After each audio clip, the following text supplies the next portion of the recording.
Hey again, you guys.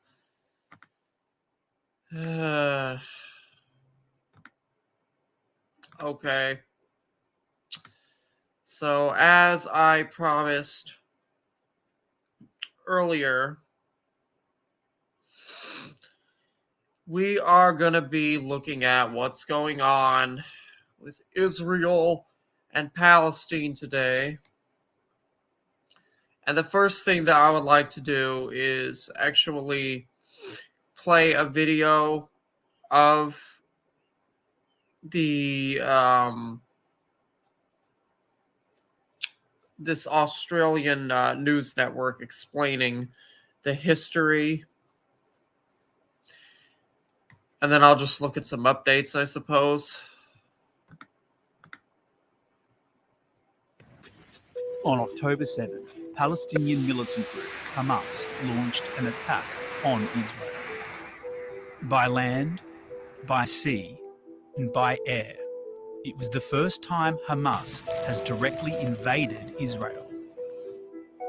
Some have described it as Israel's September 11 moment, the worst surprise attack in 50 years. Hamas attacked homes, civilians, a concert in Israel. More than Also, I'll pin the 1,500 link dead, again. thousands injured, and hundreds kidnapped. Yep, that's No one happening. saw it coming, but at the same time, it was not exactly a surprise. The last time serious violence broke out was in 2021, but it was nothing like this. Israel has promised swift and furious retaliation, saying they will launch a, quote, complete siege on Gaza. The bombing has already begun. Do you know anything about that? What can you report at this stage? Wow. And a ground offensive could soon be launched. Urban warfare in one of the most densely populated places on Earth. As the situation unfolds, many want to know the context behind the war. The conflict between Israel and Palestine has raged on for generations. The fighting we have seen is over the same issues and hatred born of 100 years of struggle. So, how did it start? Well, after the Ottoman Empire was defeated in World War I, Britain took control of the area known as Palestine, a strip of land between the River Jordan and the Mediterranean Sea. Back then, it was occupied by an Arab majority and a Jewish minority.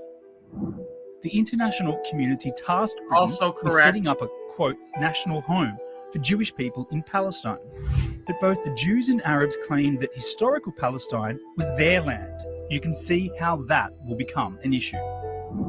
From the 20s to the 40s, many Jewish people fled to Palestine to escape persecution and the atrocities of the Holocaust. But that only incited the Arab population living there. Violence between the Jews, Arabs, and against the Brits escalated. So, in 1947, the United Nations voted for Palestine to be split into separate Jewish and Arab states. Jerusalem, a holy land for both, would become an international city. Jewish leaders embraced the plan, but the Arab leaders did not. So began a stalemate. In 1948, the Brits...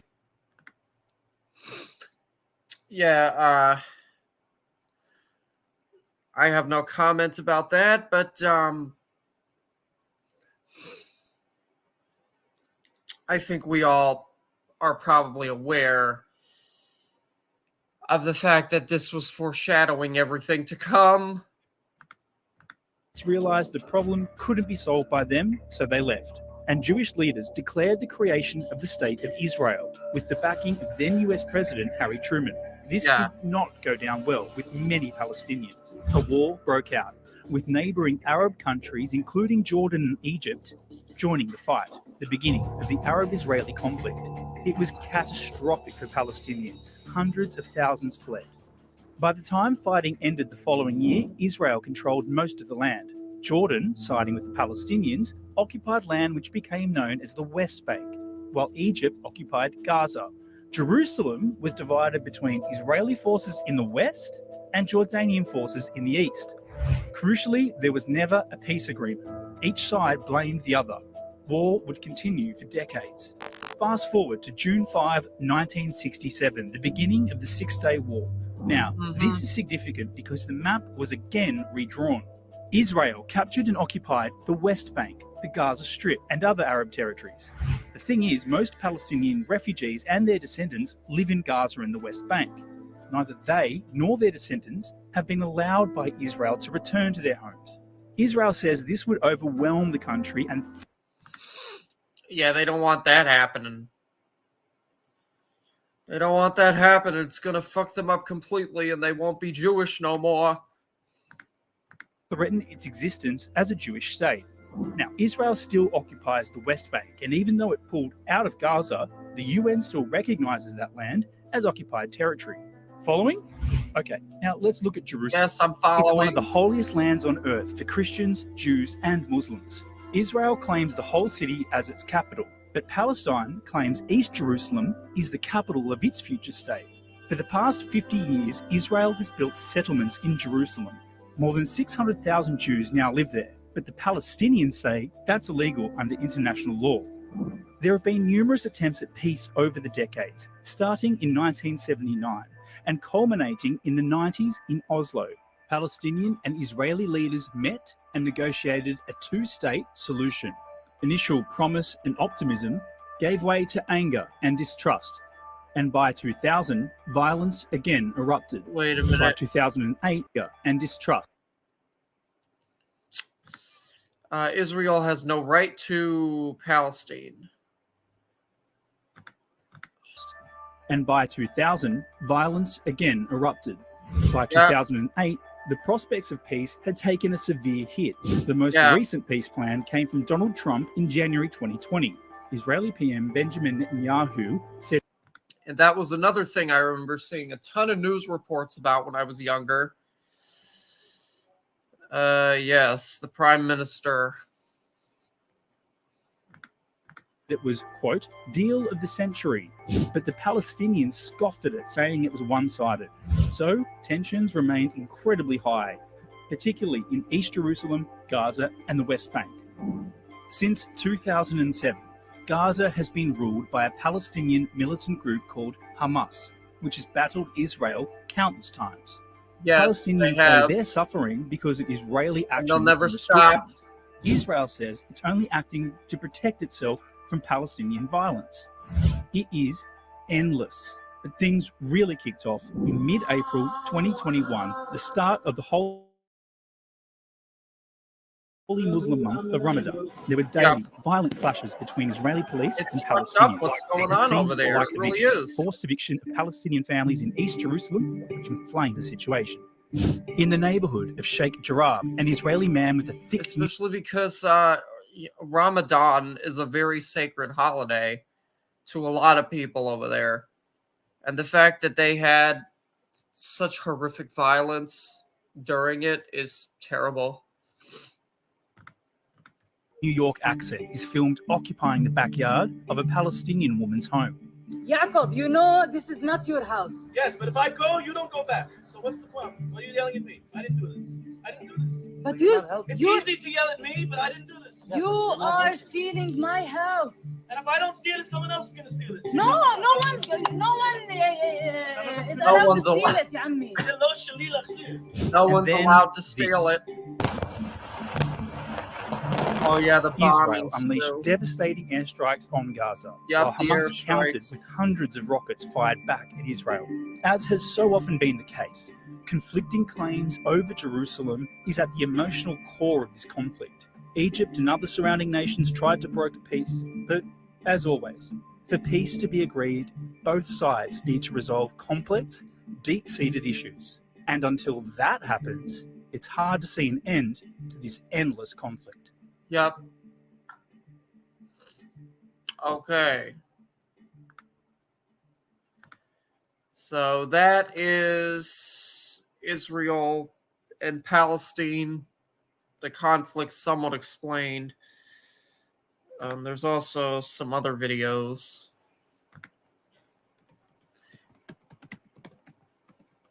That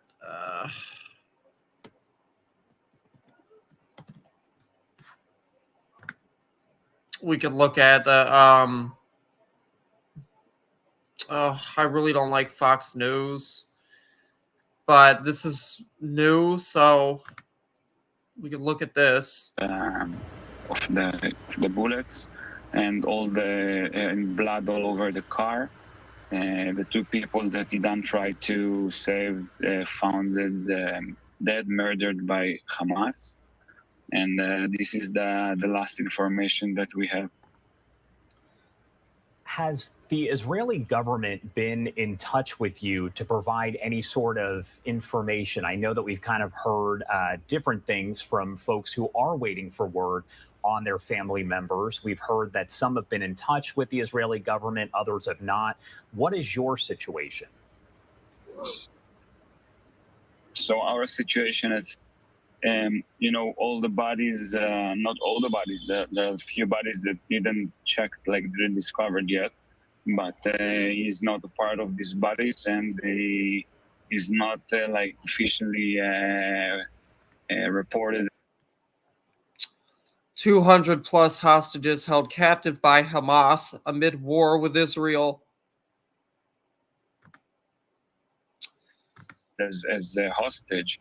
So letting we don't really know Palestinians receive what's going critical on with him, but humanitarian all the and United professional Nations officials say people Gaza that we work hospitals with on saying verge that of collapse. he's a hostage Need because no one supplies found him. immediately. And as I said, that the two people that tried to save, they found that dead. There was word on Friday that 2 American hostages had been released by Hamas, but still we know that there are more than 200 others that are being held. There are videos that are being released, propaganda essentially, of some of those hostages. What were you thinking when you found out that 2 American hostages had been released? So I think this is a good signal. But as you know, this is just 1% from the hostages, Terry. and Also, good I morning, think it's a good signal because there is a hope that, and we can see that Hamas can release people, and there is people that are alive there. So I think it's a good signal. But of course, we want to see all them back, and to people, it's a lot, but it's not enough. I'm sure for all the families want to see their all their parents, all their children. Of course they back. do. My last question for you, what message do you have for the Israeli soldiers that are fighting on the front lines right now? I wish them good luck. I hope they will save. They will stay alive, and we'll see them back here. This is the message that I can send them. All right. Amri Shatibi, thank you so much for taking the time to talk to us about your hope brother they stay Idan. Is there alive, anything too. else that you want to add before I let you go? I want to add that Idan also have a double nationality, of citizenship of Portugal. And I want to send and say to all the leaders around the world that I know, and I'm sure that everyone needs to intervene and to take action to bring them back. This is the most important thing, because they are innocent civilians. They are not the soldiers. So I'm sure that everyone needs to take an action and to bring them all back. Thank you so much for taking the time to join us. Our thoughts, our prayers are with you and your family. Again, can't even begin to imagine what you're going through. So we appreciate you taking the time to talk to us about your brother. Thank you very much. All right. Very sad that this man lost his brother. My condolences to him. Everybody taking a live look here from one of the many cameras that we do have over in the area. You can see an explosion there in the distance as the airstrikes do continue. And we also have fighting between Hezbollah and Israel as well at this hour. 9:44 on the East Coast, 6:44 on the West Coast. We're going to go to our final 2 9:46 for me. minute commercial break of the hour. On the other side, we'll get right back into our coverage of Israel at war. You're watching Live Now from Fox.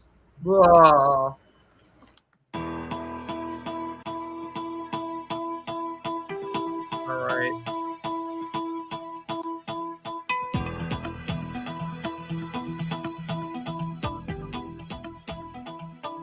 So,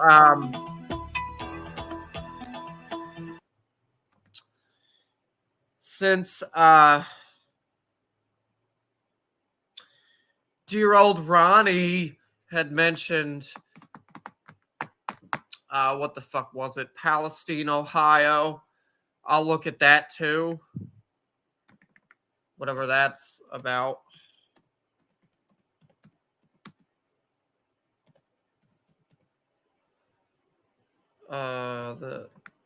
The train wreck.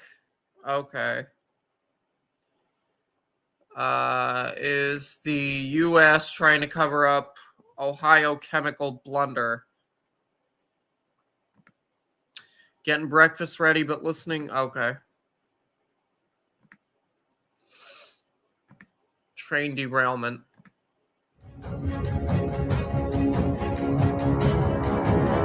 Horrific environmental disaster is happening in the U.S. A train carrying vinyl chloride derailed in Ohio. Accident sparked massive fire. Surprisingly, the catastrophe is only. Good morning, Inquisitor. Anybody familiar with the religions around the world? This was prophesized as World War III. Yeah. You're right, it was.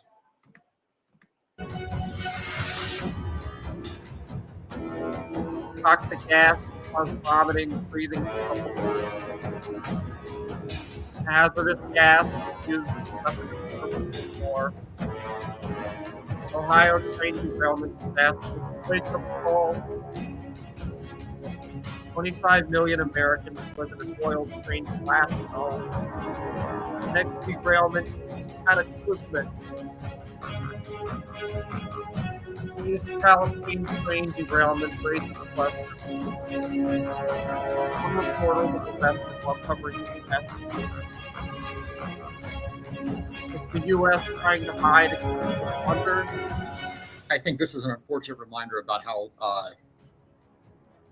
how sort of on a knife's edge we are when you're talking about safety in railroads. Train derailed in Ohio. Right, yeah. The Ohio tragedy has turned into a full-fledged environmental disaster, which is whatever.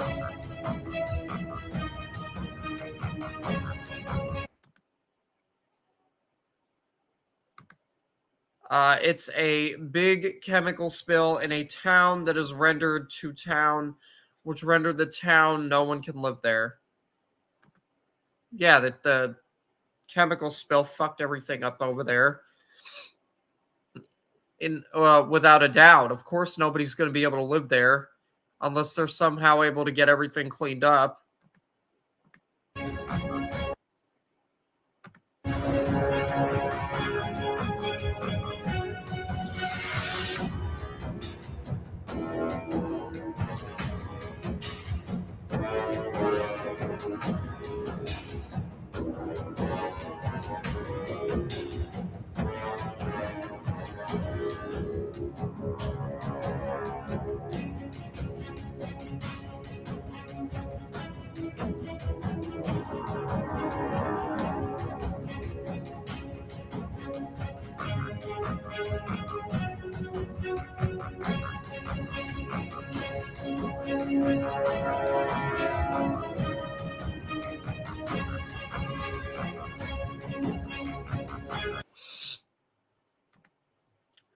Is this white guy? I can't remember who it was, but he prophesied Hitler. He prophesied World War I, World War II, and Hitler. And he prophesied that this conflict had the potential of more people joining. Is the beginning of World War III. Guys, please leave me a thumbs up if you haven't yet. Everybody that's coming in.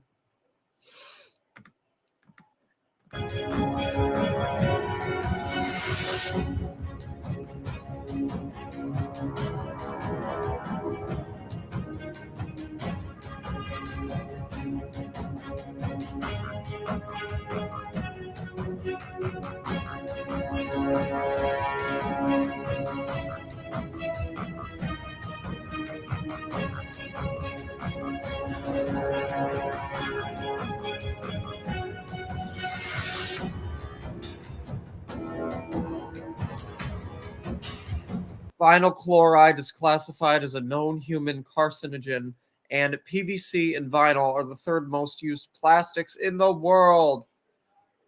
Woohoo!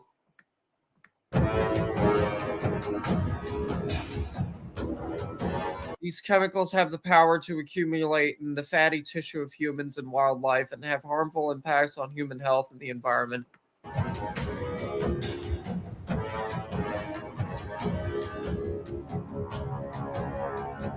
Since the chemical also boils at just 8 degrees Fahrenheit, moving it into containers is never a safe option, as per experts.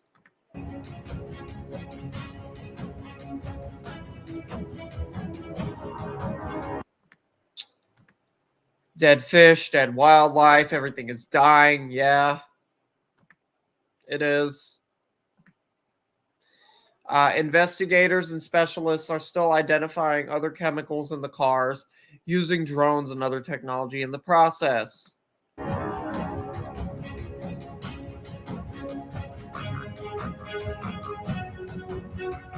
However, U.S. officials divided the area as a red zone and a yellow zone, stating that anyone who remains in the red area will be exposed to deadly toxins.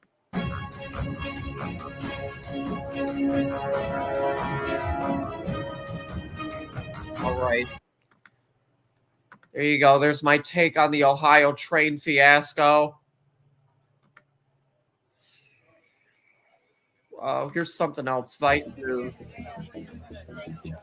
I don't feel safe. Ohio's derailed train left a cloud of distrust. I tell everybody they're safe. I think our citizens are safe. I think my drinking water is safe. Everybody in the cave here expects a hell of a lot more than what we're getting right now. We're at the town hall meeting here in East Palestine, where hundreds, if not thousands, of residents have gathered to ask their questions. They've basically forced the mayor into having this targeted town hall. Many people outside of 1 mile radius are being affected by this and not getting help because we're not in 1 mile radius. It's been almost 2 weeks since a freight train derailed in this small Ohio town, spilling hazardous chemicals and igniting a fire that burned for days. This is the first time officials are directly addressing residents about what happened. Norfolk Southern, the company that owns the train, was supposed to be here too, but at the last minute, they bailed. There was reports that they were scared for their safety before they got here. There's police everywhere. Why we're scared too? Why can't we get in? I will get your question. They will respond to you. I will ask that question on your behalf. The train derailed on February 3rd at 8:54 p.m. It was carrying 20 cars of hazardous materials, including vinyl chloride, a highly flammable toxic gas that causes central nervous system problems and has been linked to a host of cancers. You have not evacuated. Please leave the area. In the days after the accident, Norfolk Southern worried the vinyl chloride could explode, so they did a controlled burn, potentially releasing phosgene, the gas used as a chemical warfare agent in World War I. Videos soon spread widely from residents who were afraid and unsure of what they'd been exposed to. It still smells like a chlorine and leaves like a bad taste in your throat. Many reported rashes, sore throats, nausea, headaches, and respiratory problems, as well as seeing sick animals and water covered in a chemical sheen. There's no way that's safe.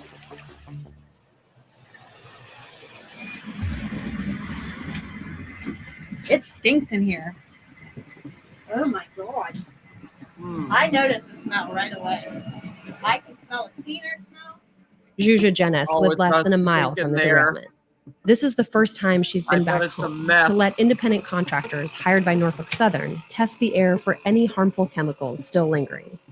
The company has been working with the EPA to run these tests and has cleared over 550 homes in the area. It smells like a chemical concoction in here. I'm literally dizzy. We'll go outside. Okay. No, I would not come back in here. Not like this. Multiply by 3. All right. Multiply what by This is going to be 3? your copy. We had non-detections of VOC throughout the whole house. What would you attribute that smell to? Because I know damn well that was not a normal smell that we have in the house. Chemicals. I would probably attribute it to chemicals. Smell is... I'm not sure exactly what it could be. A lot of homes are different. Even though her home was deemed safe, Janice plans to keep staying at a hotel 20 miles outside of town, where she brought her 9-year-old son Maddox after the night of the accident. About 3 in the morning, I thought I was losing my mind. I thought I started smelling something. I started getting a pretty bad headache. I started getting really dizzy. I felt nauseous. My eyes were burning, my nose was burning, my throat was burning. Not even 5 to 10 minutes later, I heard something, I heard a sound, and I said, I think that was Maddox. So when I walked in there, he was shaking really bad, like violently shaking, kind of tremors, like not just a little bit, it was like bad. And he was projectile vomiting across the floor. And he was saying, I need water, I can't breathe. And then his eyes looked like he didn't know what was going on. He looked so scared. And I said, we gotta go, we gotta get out of here. What kind of answers are you hoping to hear? What kind of information do you feel like you need? I just like to see a lot more transparency. See, people need to stop downplaying how serious this shit is. There's a lot of people on the internet that'll just brush stuff like this off and think it's a joke, and I think that's wrong. With just local and state governments directing people, giving us assistance. Right now they're saying, oh, our team said they didn't test anything in the air. Well, let's talk about the soil. Let's talk about this residue. Why are people getting sick if it's fucking safe? Why are they getting sick? You don't believe it? Yeah, no, absolutely not. I definitely don't trust Norfolk or the team that they hired. I don't think they should have been given the ability to hold the reins on the narrative. Pittsburgh. James Babizak, a toxicologist who studies chemical exposures, says residents are right to remain skeptical. Some of these residents are being told, it's safe to come back. We've tested your air and you should have no concerns. You can come back in. Some of them are distrustful of that information.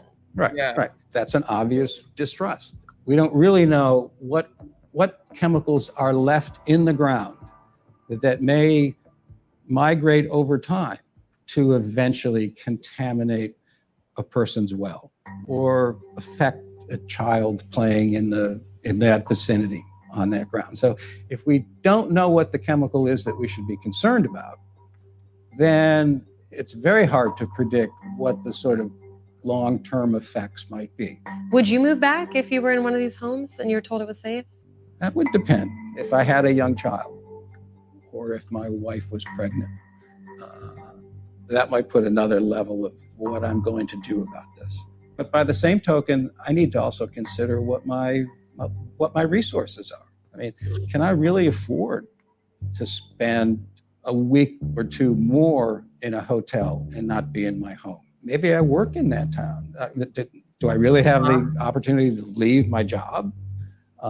Do I have another place or not have another place to stay? These are bad choices, though. They are bad choices. I mean, or at least they're not choices that people would like to be able to make, right? 5 rail cars of vinyl chloride is significant. And how much vinyl chloride is left in the ground? That's the big question. That would be a question that if I was living there, I would want to know. That answer could be a long time coming. I look forward to answering questions. Just one quick question. We're just going to run in and get 2 weeks after the derailment, the first cabinet member finally arrived in East Palestine, alongside state and local officials, in an attempt to reassure residents. They got to get everybody out there. That we have deemed safe. We believe that because the science and the data proves that. But that is not to discount any experience that any resident has had.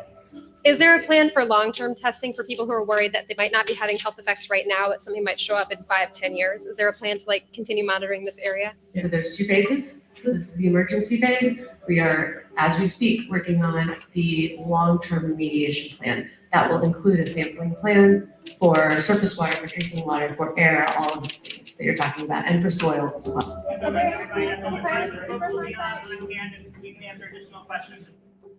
The wreck in East Palestine was just one of more than 1,000 derailments that happen every year. Less of an accident than a tragic inevitability. Workers say there's a direct line from these incidents to the aggressive ways railroads have slashed costs, largely through a method known as precision scheduled railroading. PSR is supposed to be about maximizing efficiency by reducing how much time trains spend sitting in the rail yard. But in practice, railroad employees have told Vice News it's led to longer trains, fewer inspections, and smaller, more overworked crews. Norfolk Southern, which made a record $3 billion in profit last year, implemented PSR in 2019. It also successfully lobbied against new safety procedures for certain trains carrying hazardous materials. Scott Wilcox was a locomotive engineer for Norfolk Southern for 18 years before he retired in July. The railroad's a Come tough on, place to baby, start do with. the It's locomotion. demanding. You're on call 24/7, 365. It seemed like the last several years that things got worse. They want as many people to come back because the chemicals will kill them, and then they can't file a lawsuit. Yeah, you got that right, Inquisitor. It all had to do with this precision scheduled railroading that they came up with a few years ago, cutting jobs, cutting costs, doing everything they can to save a dollar. How did you feel like it changed the environment? It made it a lot more stressful, hostile at times. The railroad, probably 100 years ago, came up with safety first. When precision scheduled railroading came out, they gave us a list of priorities that we were to work by. Safety's fourth. What came ahead of safety? The almighty buck. Efficiency, not delaying trains to do things that should have been done. With the cuts in staffing, there's fewer car inspectors. It used to be the car inspectors would have 5 to 8 minutes to inspect a car. Now they're down to something like 30 seconds a car. From 5 to 8 minutes to 30 seconds? And if they're taking too long, they hear about it. So the company was prioritizing profits over safety in your experience? Yes. If we're going to get a handle on situations like this in East Palestine,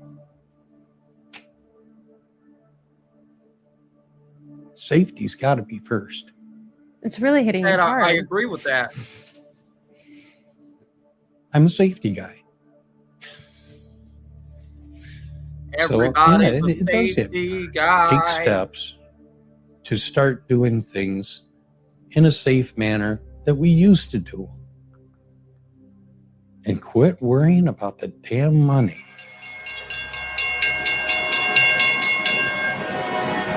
Yeah, quit worrying about the money. People's lives are at stake. Humanity is way more important than making some coin.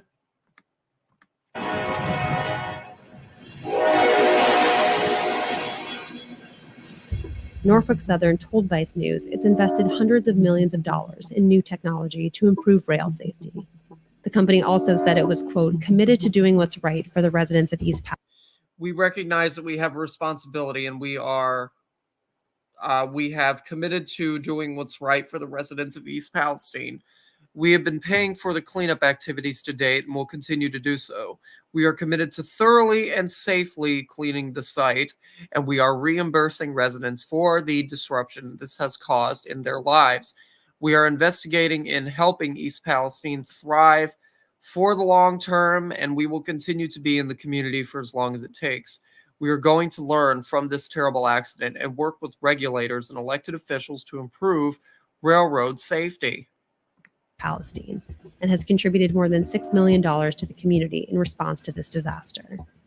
On Tuesday, the Biden administration announced Norfolk Southern would be responsible for the entire cost of the cleanup, a process that could take months. Time and money are tight, but I don't feel safe to go back. I don't even know where to go. You won't go back to that house. I would never sleep at night knowing that it could be worse because I made it worse because I brought him back there. I want him to have a normal life. I don't want to keep being involved of like wondering, is it safe to stand in this rain right now? Can I let him splash in that puddle? Like, I don't want to have to be questioning everything every day.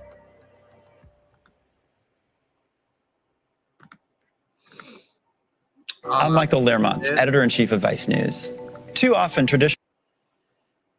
Well, I suppose that's it. Just there might be something else I should look at. Let me see. Life in the Taliban's Afghanistan.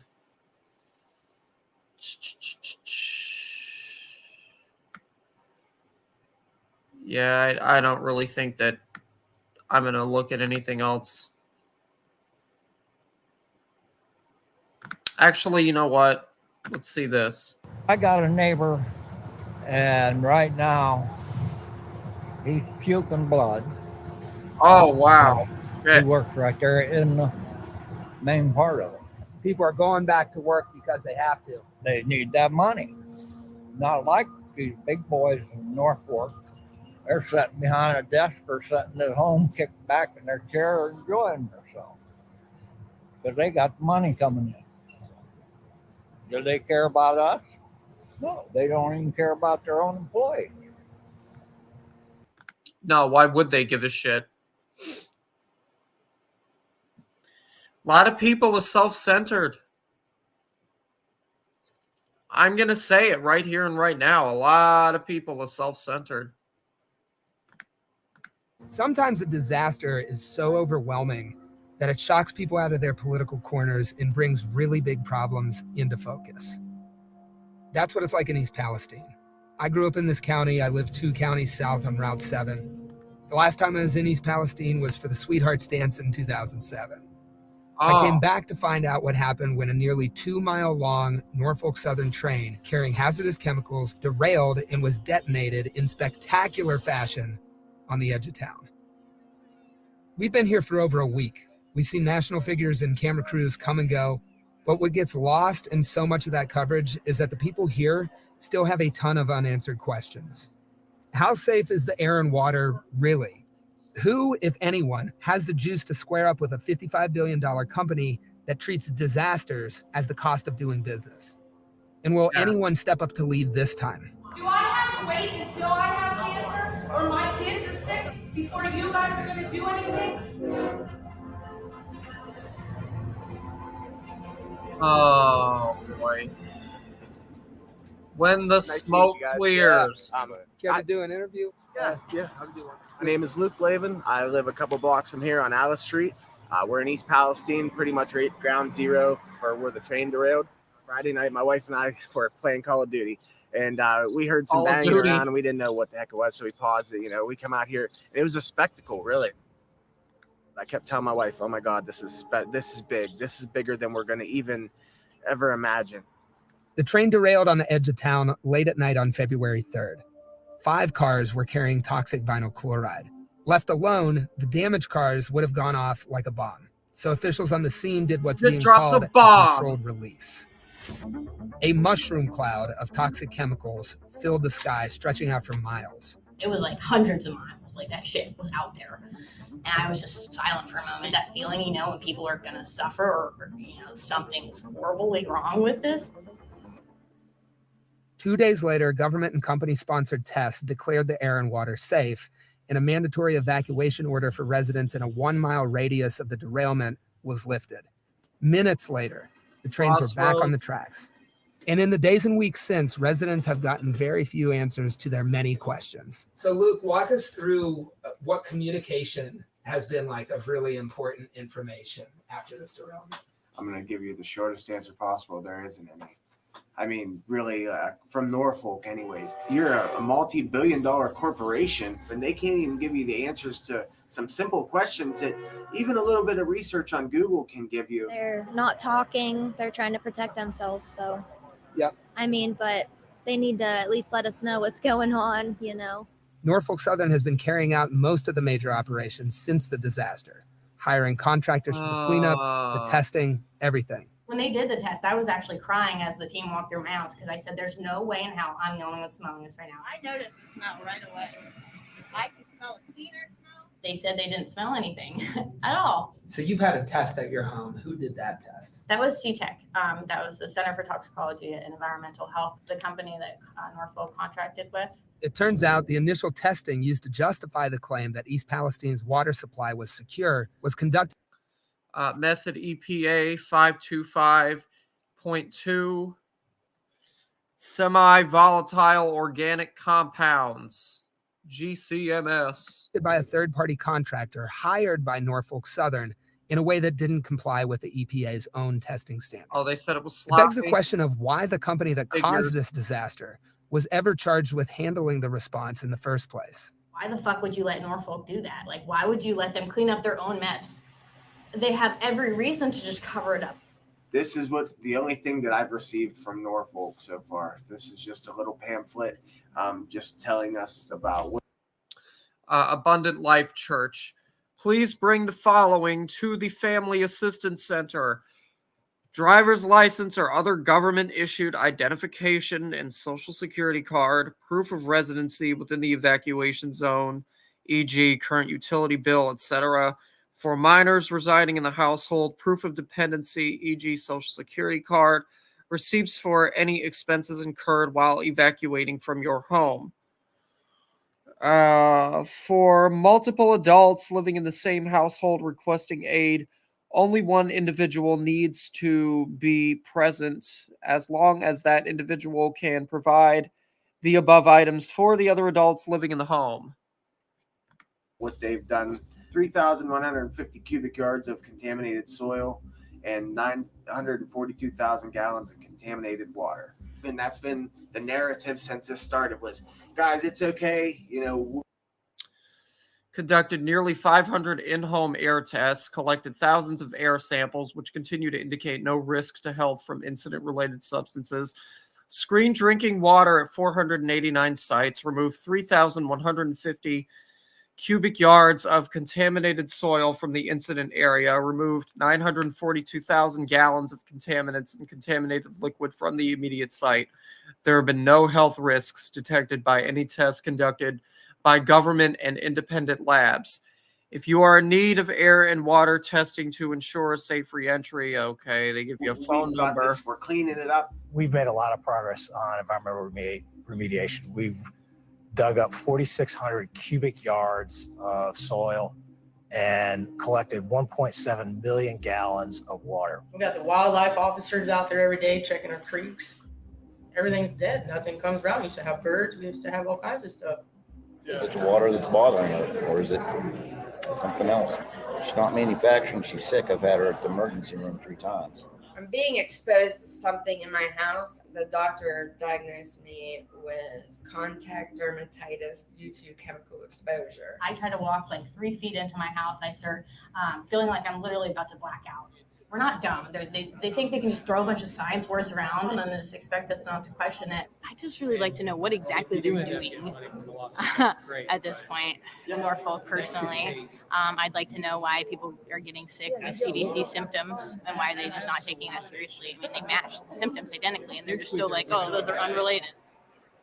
So we are in the press box of the East Palestine High School auditorium, the last of a 3-day event with national political figures coming through here, the first being Trump, the second being Pete Buttigieg, and now Aaron Brockovich.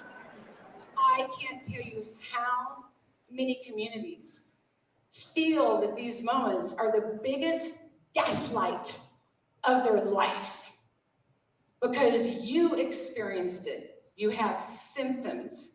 But you're going to be told it's safe. You're going to be told not to worry. Well, that's just rubbish. This is our action agency takes over the next phase of the cleanup process. Right. In practice, I'm done with that. Pressure cooker. Hi, DC and Negs. Say something, Russ. I'd like to hear your hot take on this. What do they say now? What do they now? The pressure cooker.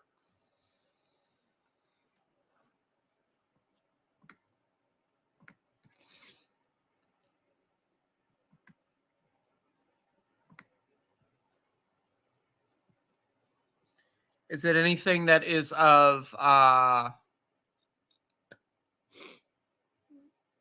IQ level above 1?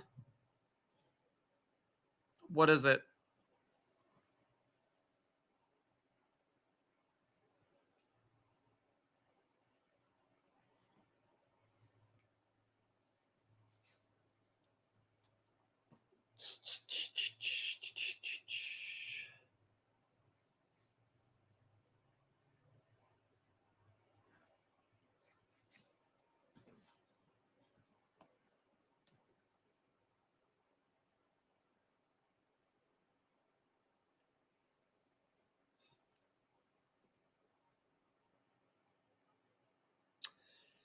Uh,